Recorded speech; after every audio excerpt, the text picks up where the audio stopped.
Diawali dengan memperlihatkan tiga pria berbeda lokasi yang dibunuh oleh seorang penjahat bernama Cook. Ini bebenguknya, di mana mereka bertiga rupanya adalah mantan anggota pasukan khusus yang sedang menjalani kehidupan dan identitas baru untuk menghindari musuh-musuh selama terjun di medan perang.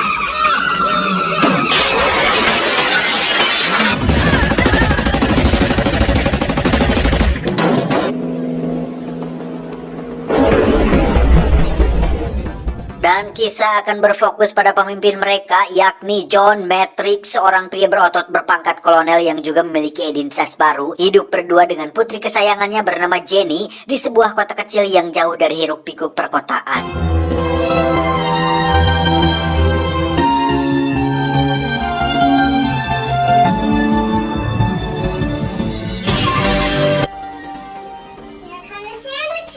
Saat itulah John dikejutkan dengan kemunculan helikopter tentara angkatan darat yang ternyata itu adalah atasannya, yakni Jenderal Kirby. Maksud kedatangannya adalah untuk memberitahu bahwa telah terjadi hal mengerikan di mana ketiga mantan anak buahnya telah tewas dibunuh oleh seseorang misterius, di mana Pak Jenderal meminta John untuk tetap low profile supaya kejadian ini tidak menimpanya. Pak Jenderal juga menugaskan dua anak buahnya untuk menjaga kediaman John sampai si pelaku berhasil ditangkap. Namun baru saja Pak Jenderal pergi, muncullah kelompok penjahat yang langsung menembaki kedua penjaga. John menyuruh Jenny untuk bersembunyi di kamar, sementara dia sendiri akan pergi ke gudang untuk mengambil senjata.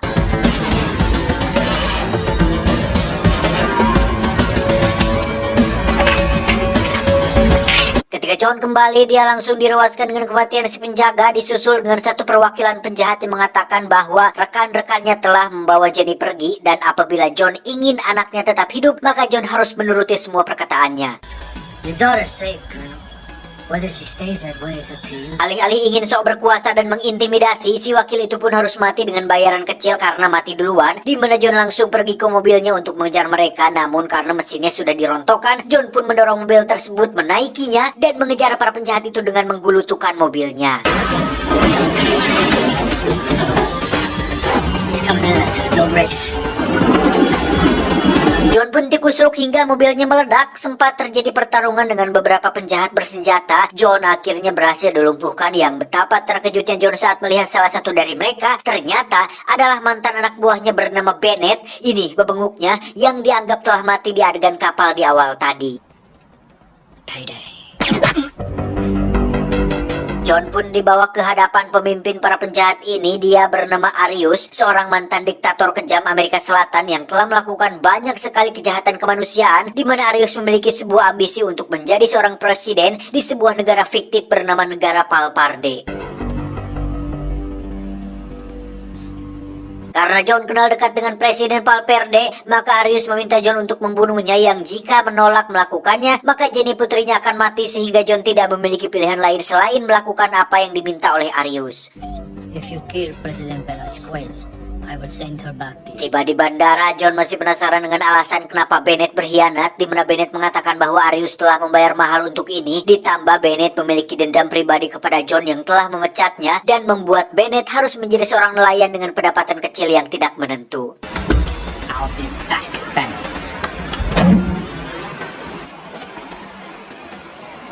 We're running late, buddy. Ditemani satu penjahat bernama Tatang, John akan menempuh perjalanan selama 11 jam menuju negara Valparde, yang apabila sampai di sana si Tatang sudah mati atau John bertindak macam-macam, maka Arius akan segera membunuh Jenny. Open your mouth again, and I'll nail it shut.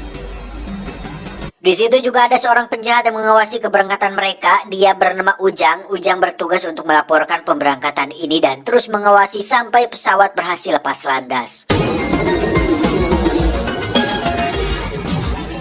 Sebagai seorang kolonel yang sudah merasakan ripuhnya berada di medan perang, tentu situasi seperti ini sudah bisa terbaca oleh John yang langsung membunuh si Tatang. John pun pergi ke bagian belakang pesawat, lebih tepatnya ruangan kargo. Lantas John pun keluar dari kapal melalui lubang tempat roda pesawat, sehingga ketika lepas landas, John langsung lompat dan mendarat tepat di rawa-rawa.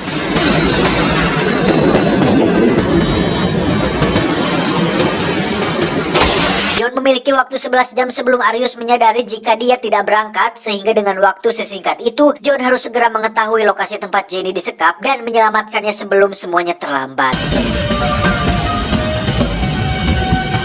John pun kembali ke bandara untuk mencari si Ujang yang ternyata sedang menggoda seorang wanita bernama Cindy. Ini rarainya, ketika Ujang akan pulang ke markas, John pun meminta Cindy untuk jangan melawan, cukup ikuti saja kemana perginya si Ujang dan John tidak akan menyakitinya.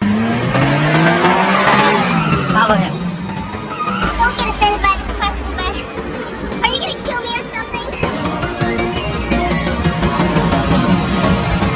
Sampai di mall, John meyakinkan Cindy bahwa putrinya telah diculik dan Ujang adalah satu-satunya kesempatan dia untuk menyelamatkan Jenny, di mana John meminta Cindy untuk merayu si Ujang, menggiringnya ke tempat sepi, dan John akan mengurus sisanya.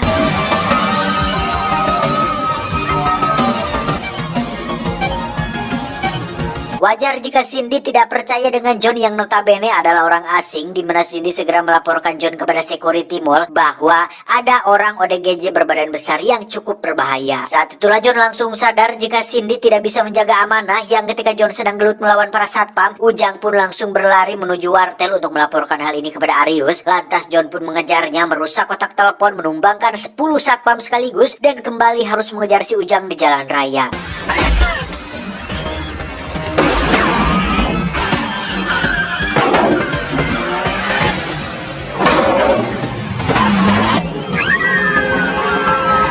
Sampai di dekat tebing, John pun menyenggol mobil Ujang hingga dia terguling, kemudian menggiwingnya tepat di atas jurang, di mana saat Ujang sudah memberitahu di mana dia menginap, John pun langsung menjatuhkannya.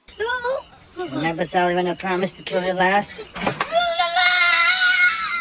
Dalam perjalanan ke motel si Ujang, John pun meminta maaf karena telah melibatkan Cindy dalam masalahnya, dan apabila Cindy ingin berhenti, dia bisa menurunkannya nanti. Tetapi Cindy rupanya memiliki jiwa sosial dan kemanusiaan yang tinggi, di mana profesinya sebagai staf di kantor penerbangan membuat Cindy simpati dan memutuskan untuk mengikuti John sampai anaknya berhasil diselamatkan. Tiba di hotel Ujang, John dan Cindy langsung mencari petunjuk untuk mengetahui di mana markas si Arius, yang tak lama datanglah si Cook untuk meminta laporan tentang keberangkatan si John, yang ketika dia masuk, John langsung membogemnya hingga terjadi perkelahian sengit di antara mereka berdua.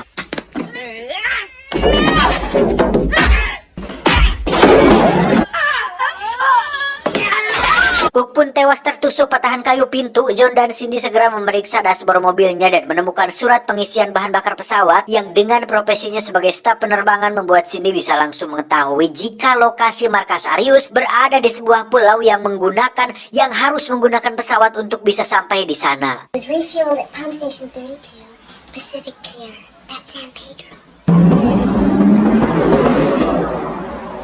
Dengan sebuah beku, John pun mendobrak paksa sebuah toko senjata dan alat-alat kemiliteran, di mana John dan Cindy langsung mengumpulkan barang-barang yang diperlukan sebagai persiapan untuk menyerang markas Arius. Namun tiba-tiba muncullah para petugas yang langsung menangkapnya, di mana John jelas tidak bisa melakukan apapun seenak jidat karena ini bukan di GTA. Para petugas pun membawa John tanpa memeriksa TKP, sehingga mereka tidak mengetahui bahwa ada Cindy yang masih berada di dalam.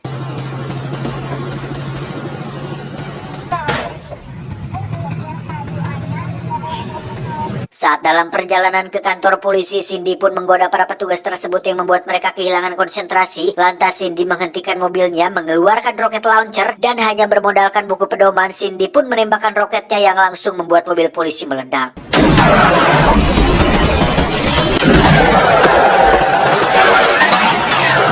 Mereka berdua pun segera pergi ke pelabuhan sesuai dengan alamat yang tertera pada surat pengisian bahan bakarnya, melumpuhkan satu penjaga, mensabotase sebuah pesawat amfibi, yang hal itu sempat diketahui oleh beberapa penjaga yang sedang berpatroli.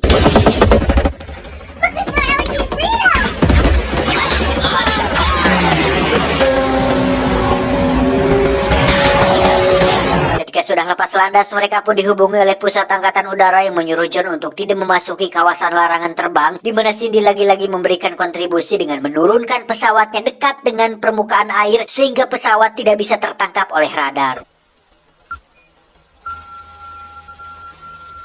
Bersamaan dengan itu kita bisa melihat Jenny sedang dikurung di sebuah ruangan, dan berkat didikan cerdas sang ayah, Jenny memiliki inisiatif sendiri untuk kabur, yakni dengan mencongkel dinding kayu menggunakan alat keras yang ada di sekitarnya.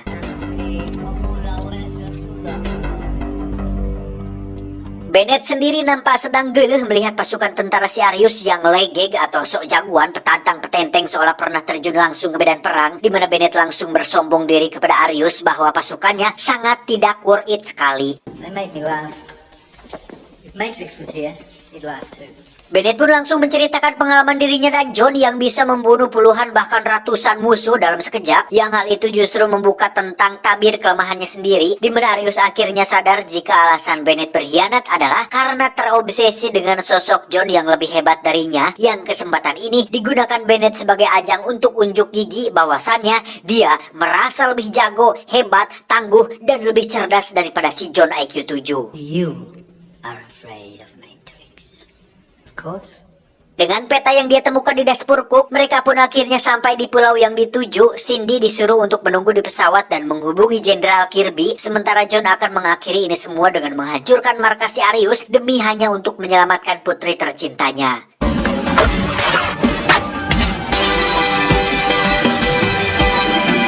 Sementara itu di Valverde, orangnya si Arius pun terkejut dengan Tatang yang ditemukan sudah tewas, sehingga mereka langsung melaporkan hal ini kepada Arius yang akhirnya menyadari jika John tidak pernah terbang ke Valverde. He was not on the plane. Kembali ke John yang sedang meneropong situasi dan kondisi markas si Arius yang ternyata penuh dengan tentara penjaga yang memenuhi pulau tersebut. Sama seperti John Rambo, John Matrix juga tidak pernah takut atau gentar melihat jumlah musuh lebih banyak dan justru malah terobos begitu saja seperti tidak memiliki rasa takut sedikit pun.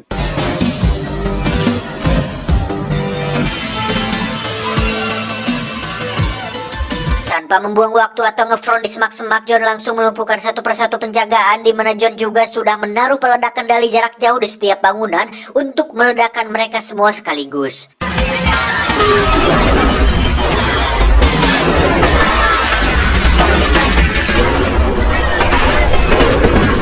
Ledakan tersebut langsung disambut bahagia oleh Bennett yang sudah tidak sabar ingin berhadapan langsung dengan si John. Berbeda dengan Arius yang gagal jadi presiden, dia langsung mengerahkan seluruh pasukannya. Jenny sendiri berhasil kabur melalui dinding kayu yang sudah dilubangi, di mana hal itu berhasil diketahui oleh Bennett yang langsung mengejarnya karena Jenny adalah satu-satunya jaminan dia tidak dibunuh oleh si John.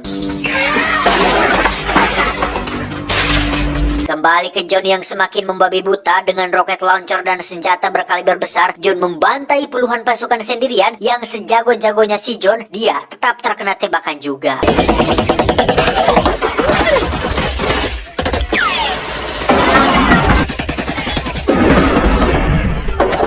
John bersembunyi di dalam gudang kecil untuk mengatasi luka tembak di perutnya, di mana para pasukan yang berada di luar pun segera memberondong gudang tersebut secara tidak paruguh. Yang ketika satu tentara masuk untuk memeriksa, John segera menusuknya dengan lencong dan membantai sisanya dengan penuh kebrutalan.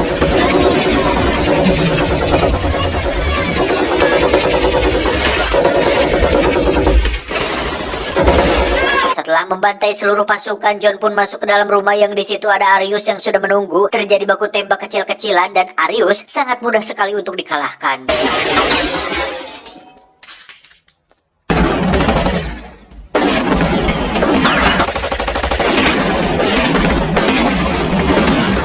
John pun segera pergi ke ruang bawah tanah. Jenny berhasil tertangkap oleh Bennett yang ketika John akan menolongnya, Bennett langsung menembak dan melukai bahu si John. Dengan memanfaatkan hasrat dan ambisi Bennett untuk lebih unggul dan tangguh daripada dirinya, John pun ngabibita Bennett untuk bertarung menggunakan pisau daripada pistol yang hanya tinggal tarik pelatuk macam pesan layar antar saja. Come on, Bennett. Throw away that chicken shit gun. Dan ketika Bennett berhasil terpengaruh untuk melepaskan Jenny, Bennett pun mengatakan, "Ini baru asik, ini baru ada gregetnya, ini permainan yang gue suka."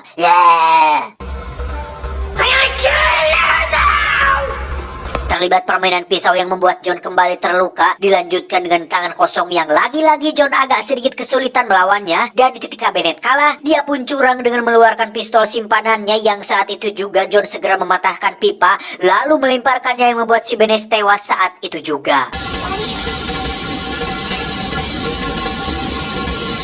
Setelah semua selesai, barulah Jenderal Kirby dan pasukan pun datang yang ketika John ditanya, apakah ada yang tersisa untuk kami? John pun mengatakan, ya, tersisa jasad dan beberapa properti yang rusak, juga set lokasi syuting yang hancur, jadi tolong bereskan semuanya. Jenderal Kirby kembali bertanya, apakah kau bersedia memimpin pasukan lagi? John pun menjawab, next time baby.